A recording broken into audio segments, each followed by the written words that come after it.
It is Sunday, May 3rd, 2020. I'm Lights Camera Jackson. Welcome to LCJ Live. And here in upstate New York, it is going to be 76 degrees today. So I am wearing shorts. This is crazy. We're basically hitting the summertime pretty soon already. Hope you're doing well. Hope you're staying safe, healthy, and positive. If you can get outside today, still have a mask on and still stay away from people, but just take in the nice weather, I would recommend doing that. But stick with me here for a little bit as we're going to talk about some of the latest big things going on in the world of entertainment and movies. Starting off with why I have Barry B. Benson here. That is because Jerry Seinfeld has a new Netflix special premiering this Tuesday, May 5th called 23 Hours to Kill. And I have watched this special already. I am embargoed on my opinion, but here's what I will say. He brings up some topics that in these post-coronavirus times, whenever we get there, you will not be able to look at the same way again. Like the overcrowded population of New York City, people gathering in places such as comedy clubs, theaters, to take an hour out of their lives and watch comedy shows, something like this. It is. There are some topics in there. People going to hospitals and not coming out. He literally brings that up in this special. So you have to watch this and go, wait a second, this was taped before all of this went down. You have to think about that. It's really interesting. But Jerry Seinfeld's special 23 Hours to Kill premieres Tuesday on Netflix. Last night, the Nickelodeon Kids' Choice Awards birthday man, The Rock, he turned 48. He won a Kids' Choice Award. Interesting if you follow animation. Frozen is now the first animated film franchise since Madagascar to have its first and second installments both win the favorite animated movie Kids' Choice Award. So that was pretty interesting last night. I talked the other day with somebody in the world of animation who's big, and that is Jeffrey Katzenberg. Jeffrey Katzenberg was at Disney in the height of those big animated films like Little Mermaid, Beauty and the Beast, Lion King, Aladdin in the late 80s and early 90s. Jeffrey Katzenberg was there with Michael Eisner and some other people. And then, of course, DreamWorks Animation. He was there, Barry B. Benson for B-Movie. He was there from, when DreamWorks Animation began, mid to late 90s, the first film, Ants, 1998, all the way till about 2016. So he saw so many characters be created and so many films and TV shows and specials come out of DreamWorks Animation. Now Jeffrey Katzenberg's big priority is Quibi, the short-form content streaming service that's available now. And they've got a lot of animated shows in the works, including one with Andy Cohen. Andy Cohen's Diaries are being adapted for Quibi. Also a Coachella animated series, which I believe he gave me as an exclusive the other day, that they're sort of taking these experiences from Coachella, from artists over the years, and animating them. So some pretty cool, interesting stuff. Stupid Buddy Studios, the stop motion studio, they got several projects in the works with them. So a lot to look forward to on Quibi when it comes to animation.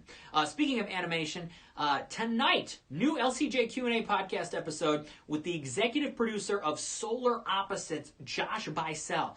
Josh Bicel has been in the TV world for a while, working on a bunch of different shows. He co-wrote the Trolls Holiday Special, which aired on NBC a few years ago. It's available on Netflix now still, I believe. And he's the EP of Solar Opposites, which comes from Justin Roiland of Rick and Morty fame. And this is a show about alien creatures who come to Earth, and there are a lot of pop culture references. I mean, they are immersing themselves in the pop culture world of Earth and what's going on. And so we talk with Josh. I talk with Josh about Solar Opposites, what you can expect from the show, his connections to Frasier, the Big Show, which is also he's executive producing, which is on right now on Netflix, and a lot going on. So new LCJ Q&A podcast episode tonight. Josh Bicel. Check that out, lcj.podbean.com. Sweet Boy Murphy wants to know what my favorite Percy Jackson movie is. Weren't there only two of those? I didn't love either one, to be quite honest with you. And Jill Shields wants to know the same thing, I guess. Yeah, I didn't love those Percy Jackson movies when they came out. I was actually surprised they did a second one because the first one didn't make a lot of money when it came out in theaters. What's up? Shaba Rank 77. Thanks for being here on LCJ Live. Corber Mike, what's going on? Happy Sunday. Thanks for being here on LCJ Live. I want to talk about the morning show because a lot of people, when the morning show came out on Apple TV, I wrote a review of the first 3 episodes, and my review of the first 3 episodes, I think I gave it a C+. They were okay, but not great.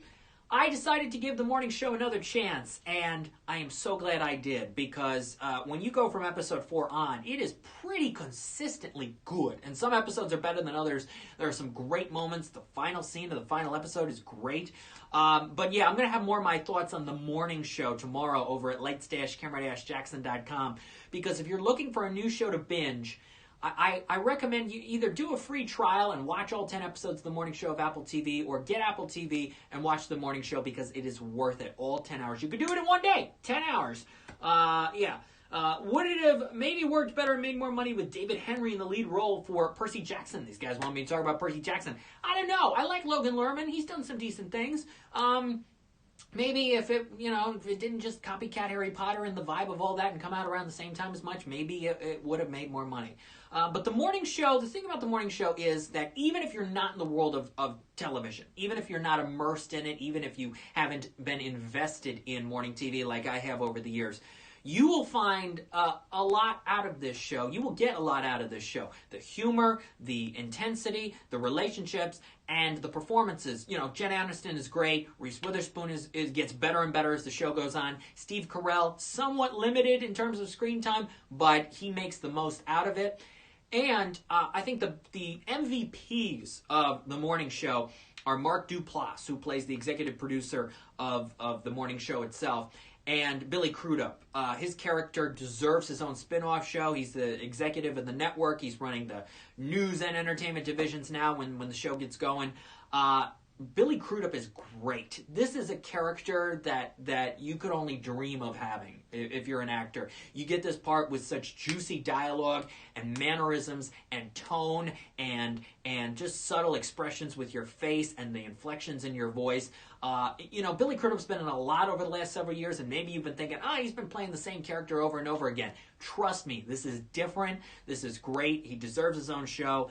I don't know what's going to happen with season 2, but take the morning show as the 10 episodes. Just take it as a whole and watch it on Apple TV, because I recommend it. And I'll have more on that tomorrow at lights-camera-jackson.com. As we are here live on LCJ Live, you can send in your questions, your comments. Yes, DJ Richovo, he did win the Critics' Choice Award for Supporting Actor in a Drama. And at this point, I'm surprised that Billy Crudup was the only nominee from the Critics' Choice Awards, because at the Golden Globes, the show was up for Drama Series and Jen and Reese. And at the SAG Awards, the show was up for Billy Crudup, Steve Carell, and Jen Aniston won. I'm surprised the entire ensemble was not nominated for the SAG Award, because it's a great cast. Gugu Mbatha Raw, there's a lot of good people on it. And I'm surprised that Jen and Reese and the show weren't up for the Critics' Choice Award either. Maybe it was just too early for the critics to appreciate it and to get all out of it. Maybe they didn't see as many of the episodes. But yeah, again, right now, watch. If you need a new show, take a day, take a couple days, watch the morning show.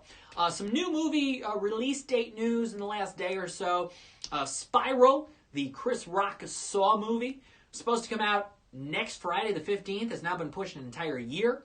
Lionsgate has also pushed the release of The Hitman's Wife's Bodyguard, the sequel to The Hitman's Bodyguard, with Ryan Reynolds and Sam Jackson, from the end of this August to the end of next August. I don't know. I mean, we're in such an unpredictable state right now about what could be coming out in movie theaters. Movie theaters are starting to open up in places around the country. What could be coming out, what won't be, what will be. The next week after Hitman's Bodyguard was supposed to come out, A Quiet Place 2 is currently supposed to come out. But anything can move in any day. And I know Christopher Nolan is begging theaters to be open. I know he wants Tenet to come out. He wants it to get out there July 17th if possible. It's just, we don't know. We're 2.5 months out from the first new major release in a movie theater. In 2.5 months, can the majority of movie theaters in this country get back open? Now, yes, we'll have to have our temperatures taken. I'm okay with that. I'm honestly okay. Because it can go a lot quicker. I know somebody wrote a headline of TSA-style security and all that. It's going to be a lot quicker, first of all, than TSA. You're not going to have to take your belt and your shoes off to go to the movie theater. But they're going to obviously take safety into account, as they always have since the Dark Knight shooting and all of that, and I appreciate that. But it's not going to be as long and strenuous of a process. Is it going to be a little different when there's only going to be maybe 50 people in a theater that normally holds 200? Yes, it is. But again, as I've talked about here on LCJ Live before, theaters are just going to prepare for where people can sit, how you can sit, what you have to wear, how many screens a movie can have. We've talked about this already. You've got 2.5 months. If you want to get your theaters open, you've got 2.5 months to plan this out if you're in a state like New York, where I am, or California. Maybe the drive-ins will open up sooner. Will Tenet go to drive-ins? Will Mulan go to drive-ins? SpongeBob? There's so many up-in-the-air questions. And when you look at TV, there's even more up-in-the-air questions, because a week from today/tomorrow is when the networks were normally supposed to announce their fall lineups. Now, I don't know if that's still going to happen. I guess it is, but how can you make certain decisions in May when it comes to what could happen at the end of September, after the Emmy Awards? I think the network should hold off announcing their fall lineup for at least another month, because they have to really organize what can we do, what do we have, what can we put on the fall. If you're making decisions now in May, forget about it. 80% of those decisions are probably going to change between now and the end of September. So we'll see what happens with those. I don't know. I don't think they should make those announcements next week. Me personally, I think it's too soon and too early, and you're asking a lot. The NFL. Look at the NFL. Football's supposed to start normally. Supposed to have the Super Bowl on Feb 7, but did you know that the NFL currently has a contingency plan to have the Super Bowl be on February 28? And you know what else is February 28? The Oscars. So guess which one's going to move? The Oscars. If the Super Bowl has to be Feb 28, which means that the NFL gets rid of their bye weeks and they have to start 3 weeks later, then the Oscars is going to move. They'll have to move to the next week, the first Sunday in March. They're going to have to. They can't do it sooner because all the NFL games are going to be, butt up against each other. So, yeah, right now, the NFL's contingency plan for the Super Bowl on Feb 28 is the same day as the Oscars. I give the Academy a lot of credit this week for deciding to have streaming films be eligible this year. I think it's great. I think it's the only way they could survive. It's the only way, if they wanted to keep the Oscars happening in 2021, this was the only way possible. Because there's a good chance that films like Tenet, No Time to Die, Soul, keep going, will either only get released on VOD or not get released at all before New Year's Eve. So I think it's great that streaming films are eligible. I think you're going to see more films go to this VOD method. They fight with the theaters. It is what it is. I think the more films that go to VOD, the less the theater chains like Regal and AMC can do to try to fight them, because they know what's going on. Everybody knows what's going on. At-home viewing is where it's at. Scoob is out next Friday. As I wrote on Twitter the other day, Scoob from Warner Brothers is on VOD next Friday, May 15. What, AMC and Regal? Are you now going to fight Warner Brothers? You're going to exclude all Warner Brothers films from being in your theaters now? And that means Tenet. That means Christopher Nolan. Are you really going to do that? Just give in. Just give in for the moment. And understand that this is what the situation is. Theaters will be back open at some point. The majority of your chains of AMC and Regal, the majority of your locations, it may not be for a while, but you gotta understand that the studios need to make money. You gotta understand that people are craving content. Families are craving content. And Trolls was a success. And then Scooby-Doo will probably be a success for Warner Brothers when it's on VOD next Friday. I really think it will be. So that's what's going on. There's a lot happening. Oh, can you hear those honks? So my neighbor's daughter, it's her birthday today. And if you hear honking right now, it's because they're doing one of these drive-by birthday party honking things. It's really nice. Maybe we could take a moment and just listen to some of these honks from all the family members and friends. It's really nice that they've been doing all these kinds of things. Let me see. Yeah, they're coming on by. I don't know if you can hear the honking, but there's at least a couple dozen cars out there. There we go.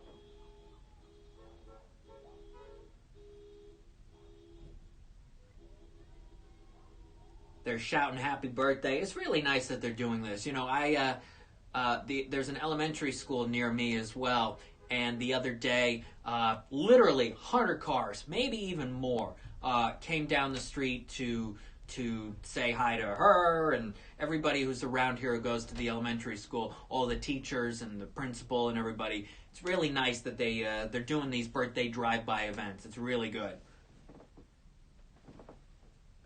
They got balloons and all kinds of festive things. I think it's great.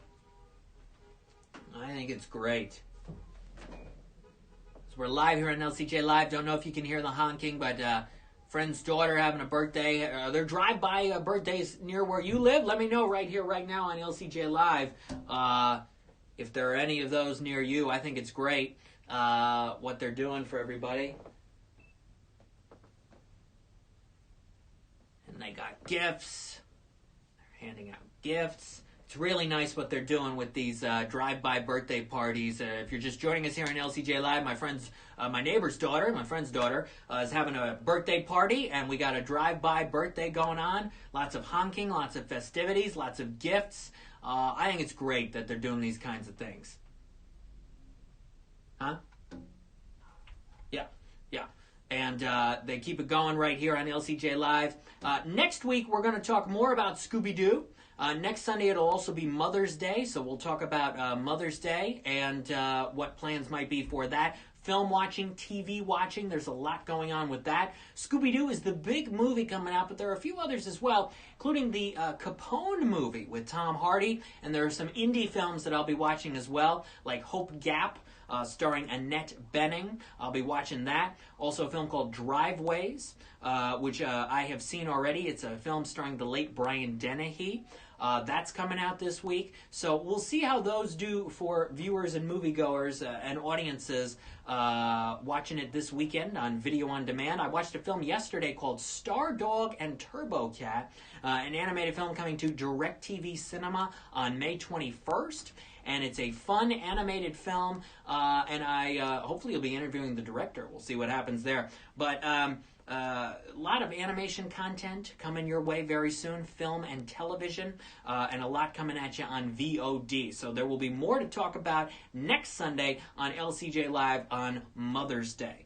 As always, follow me on Twitter at LCJ Reviews, Instagram at LightsCamJackson, and that website is lights-camera-jackson.com. Remember, new LCJ Q&A podcast episode coming at you tonight. The transcription will be at animationscoop.com tomorrow. Stay safe, stay positive, stay healthy. Enjoy this nice day. If you have nice weather, get outside and enjoy it. And I'll see you back here next Sunday for more. I'm LCJ. Bye-bye.